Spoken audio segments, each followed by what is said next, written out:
വിഷ്ണു മോനെ, വിഷ്ണു വിഷ്ണു വിഷ്ണു.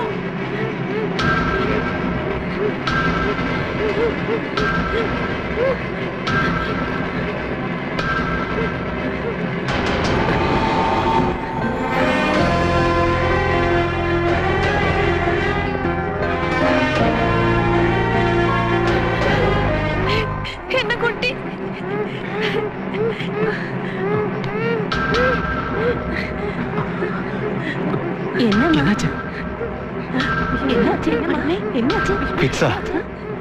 നേരത്തെ ഇങ്ങനെ വന്നിട്ടുണ്ടോ? ഇല്ല, ഇതാദ്യായിട്ടാ.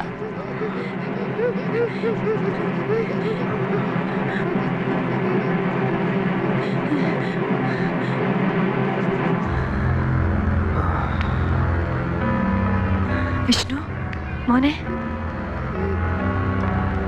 വീട്ടില് വേറെ ആരും ഇല്ല?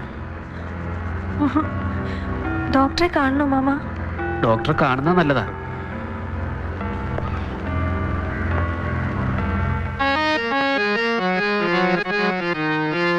എന്റെ അണ്ണന്റെ മോളായതുകൊണ്ട് പറയല്ല, വീണയുടെ ശബ്ദം നല്ലതാ. കോറസും ട്രാക്കും കേട്ട പല മ്യൂസിക് ഡയറക്ടേഴ്സും അത് സമ്മതിച്ചിട്ടുള്ളതുവാ.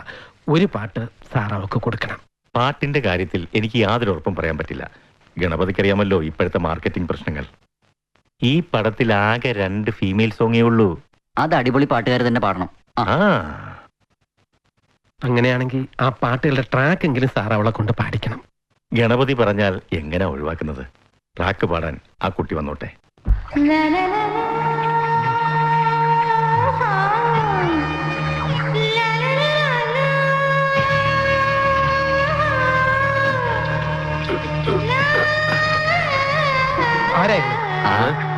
ഇവിടെ ഇരിക്കാനുള്ള അന്തസ്സൊക്കെ എനിക്കുണ്ട്. വീണയുടെ അച്ഛൻ അല്പം കൂടി എക്സ്പോസ്ഡ് ആവണം. ഒരു ക്യാമ്പ് ഫയറിന്റെ പശ്ചാത്തലത്തിൽ എല്ലാം മറന്ന് പുരുഷനെ തന്നിലേക്ക് ആവാഹിക്കുന്ന സെഡ്യൂസ് എന്നൊരു സ്ത്രീയുടെ സോങ് ആണ്. ആ ഫയർ അല്പം കൂടി കിട്ടാനുണ്ട്. ശരി സാർ.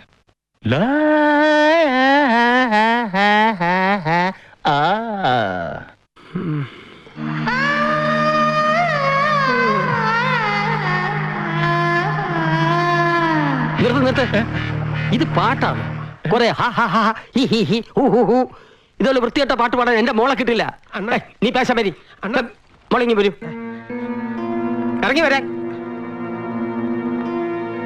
ഒരു മിനിറ്റ് അണ്ണ, ഇത് വെറും ട്രാക്കാണ്. മോളുടെ വോയിസിലല്ല പുറത്ത് വരുന്നത്. എന്നാലും പാട്ടിനൊക്കെ ഒരു സംസ്കാരം വേണം. അത് ദൈവികമാണ്. ഈ പാട്ടിന് ഇത്രയും സംസ്കാരമേ ഉള്ളൂ. ഇതൊന്നും പറ്റില്ല. പിന്നെ എന്തിനാ സിനിമ പാടാൻ നടക്കുന്നത്? വല്ല കച്ചേരിക്കും പക്കാല പാടാൻ നമ്മളെ ഇത് നമുക്ക് ശരിയാവില്ല. ഒരു തന്തയും കൊണ്ട് നടന്നാലേ ഇവളുടെ ആയസ് സിനിമ പാടൽ നടക്കില്ല.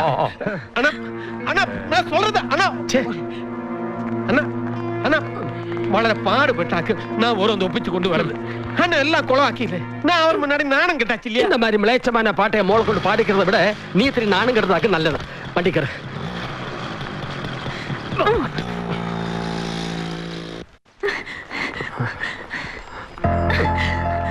മോളെ സിനിമയിൽ വലിയ പോട്ടുകാരെയൊക്കെ കൊണ്ട് നടക്കുക, എന്നിട്ടെല്ലാം സ്വയം നശിപ്പിക്കും. പാട്ടിന് സംസ്കാരം വേണം അത്രേ. അപ്പൊ എനിക്കെന്തറിയാം ഇപ്പോഴത്തെ കാലത്തെ പാട്ടിനെ പറ്റി? നല്ല പാട്ട് മാത്രം പാടാനാണെങ്കിലേ പാടും. മോൾ ഒത്തിരി ഒന്ന് പാടും. പാടിക്കോ, പാടേണ്ടത് ഞാൻ പറഞ്ഞു പോയി. എന്ത് തോന്നിയാസോ പാടിക്കോ.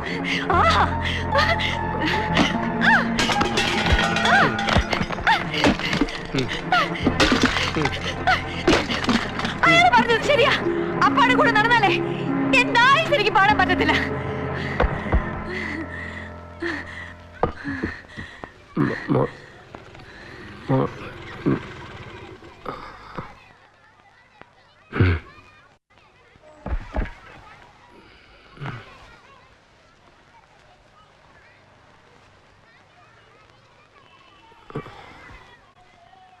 പാത്തി അഭിരാമി, നിന്റെ മകളുടെ പെർഫോമൻസ്. അവള് പാട്ടുകാരിയാകാൻ തടസ്സം അപ്പനാണെന്ന് നിന്റെ ആഗ്രഹമായിരുന്നു. അവള് പാട്ടുകാരിയാകണമെന്ന്. അതിന് ഞാൻ തടസ്സം നിൽക്കോ അഭിരാമി? തടസ്സം നിൽക്കോ? പോട്ടപ്പ, വീണമോളല്ലേ?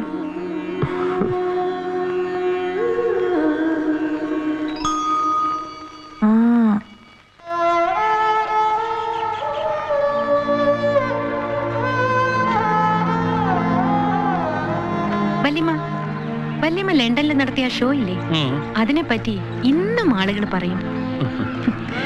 പിന്നെ ഉസ്താദ് അംജദ് അലിഖാന്റെ ഒരു കച്ചേരി നമ്മുടെ ഇന്ത്യൻ അസോസിയേഷൻ ഹാളിലുണ്ടായിരുന്നു. വല്യമ്മാന്റെ കെയർ ഓഫില് ഞാനും കയറി പരിചയപ്പെട്ടു. അദ്ദേഹം അന്ന് ചോദിച്ചത് എന്താണെന്നറിയോ?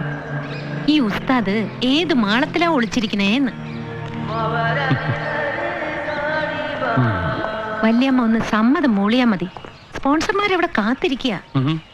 വല്യമ്മയുടെ ശിഷ്യന്മാരില്ലേ, കൊല്ലത്തില് 4ഉം 5ഉം തവണയാ ലണ്ടനിലും അമേരിക്കയിലും ട്രിപ്പ് അടിച്ചുകൊണ്ടിരിക്കുന്നത്. ഇപ്പൊ പണ്ടത്തെ പോലെയൊന്നുമല്ല, കോടികളെ. എനിക്കറിയാവുന്നത് താല്പര്യമുള്ളവർക്ക് പറഞ്ഞു കൊടുക്കുക. പിന്നെ ഏകാന്തതയിലുള്ള ധ്യാനം, അപ്പോഴനുഭവിക്കുന്ന ഒരു ആനന്ദം, അതൊന്നും നിനക്ക് പറഞ്ഞാൽ മനസ്സിലാവില്ല. പോട്ടെ, നിന്റെ കെട്ടിയോന്റെ സൗത്ത് ഇന്ത്യൻ റെസ്റ്റോറന്റ് ഒക്കെ എങ്ങനെ? ഇപ്പോഴത്തെ പ്രശ്നം നല്ല പാചകക്കാരാ. നമ്മുടെ ഹൈദരാബാദ് ബിരിയാണിക്കും ഫിഷ് ചില്ലിക്കും പഴയ സ്വാദില്ലെന്ന ഇപ്പോഴത്തെ കംപ്ലൈന്റ്. 1-2 നല്ല പാചകക്കാരെ ഇവിടുന്ന് കൊണ്ടുപോകണമെന്ന് ബാലേട്ടൻ ഇന്നലെയും വിളിച്ചു പറഞ്ഞു. എന്നാ നീ നിന്റെ ഉമ്മയും കൊണ്ടുപോക്കോ, അവള് നല്ല അസല് പാചകക്കാരിയല്ലേ. കമ്പ്യൂട്ടർ കമ്പനിയിലെ ജോലി വിട്ടേച്ച് ഹോട്ടൽ തുടങ്ങാൻ ഓനോട് ആരെങ്കിലും പറഞ്ഞോ? ഉമ്മ, ലണ്ടൻ ടൈംസിൽ ബാലേട്ടനെ പറ്റി ഒരു വാർത്ത വന്നില്ലേ?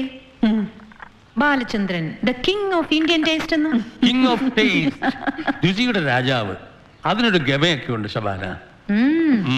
വല്യമ്മയ്ക്ക് എന്റെ കൂടെ ലണ്ടനിലേക്ക് വന്ന് താമസിച്ചൂടെ? ഒറ്റയ്ക്ക് ഇവിടെ താമസിക്കുമ്പോ എനിക്ക് ആദ്യ വയ്യാണ്ടായ ഇക്കാക്കെ നോക്കാൻ ആരാ? ഇവള് വീണ. ഇവളുടെ നാവിൽ ഹിന്ദുസ്ഥാനിയുടെ ഹരിശ്രീ കുറിച്ചത് ഞാനാ. വീണ, ഇത് ഷബാന ബീഗം, റസിയ, ലണ്ടനിൽ മെഡിസിൻ പഠിക്കുന്നു. പിന്നെ റസിയച്ചയുടെ ഹസ്ബൻഡ് ബാലൻ, സൗത്ത് ലണ്ടനിലെ റെഡ് ചില്ലീസ് എന്ന ഇന്ത്യൻ റെസ്റ്റോറന്റിന്റെ ഉടമ അല്ലേ? ഫോൺ ചെയ്യുമ്പോ പാതി നേരവും വല്യമ്മയ്ക്ക് വീണയെ കുറിച്ച് പറയാനേ നേരമുള്ളൂ. കേട്ടോ ശബാന, നിനക്കറിയാം, മൈലാപ്പൂരിലെ മ്യൂസിക് അക്കാഡമിയില് എൻ്റെ ഒരു പ്രോഗ്രാം, ചടങ്ങിൽ ഈശ്വര പ്രാർത്ഥന പാടാനെത്തിയത് ഇവളായിരുന്നു. ആ സ്വരത്തിൽ ഞാനൊരു വിശുദ്ധി കണ്ടു. പിന്നീട് ഞാൻ പാടുമ്പോ പാതി അടഞ്ഞ കണ്ണുകളുമായി ലയിച്ചിരിക്കുന്ന ഇവളെ ഞാൻ ശ്രദ്ധിച്ചു. പ്രോഗ്രാം കഴിഞ്ഞപ്പോ ഓടി വന്ന ഇവളോട് ഞാൻ ചോദിച്ചു, പോരുന്നോ എൻ്റെ ഗുരുകുലത്തിലേക്കെന്ന്. അടുത്ത ദിവസം തന്നെ അപ്പായും മോളും കൂടി വന്നു. അങ്ങനെ ഇവളെൻ്റെ ശിഷ്യയായി. ഇവളെക്കുറിച്ച് ചില സ്വപ്നങ്ങളൊക്കെ എനിക്കുണ്ട്. ഏയ്, മൈസൂരിലെ നമ്മുടെ കുടുംബസ്വത്ത് എഴുതി കൊടുക്കാനൊന്നും അല്ല കേട്ടോ. പക്ഷെ ഇവളെ പറ്റി എനിക്കൊരു പരാതിയേ ഉള്ളൂ. ശുദ്ധ സംഗീതത്തിൻ്റെ ഒരു പാലാഴി ഇവളുടെ ഉള്ളിലുണ്ട്. അതവൾക്കറിയില്ല. കസ്തൂരിമാനെ പോലെ അതവൾ പുറത്ത് തേടുകയാ.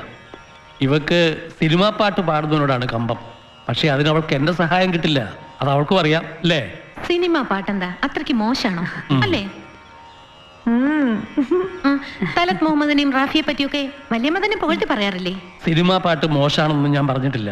അവിടെ സംഗീതത്തിൽ ഒത്തിരി വെള്ളം ചേർക്കാറുണ്ട്, അതെനിക്ക് ഇഷ്ടമല്ല, അത്രേ ഉള്ളൂ.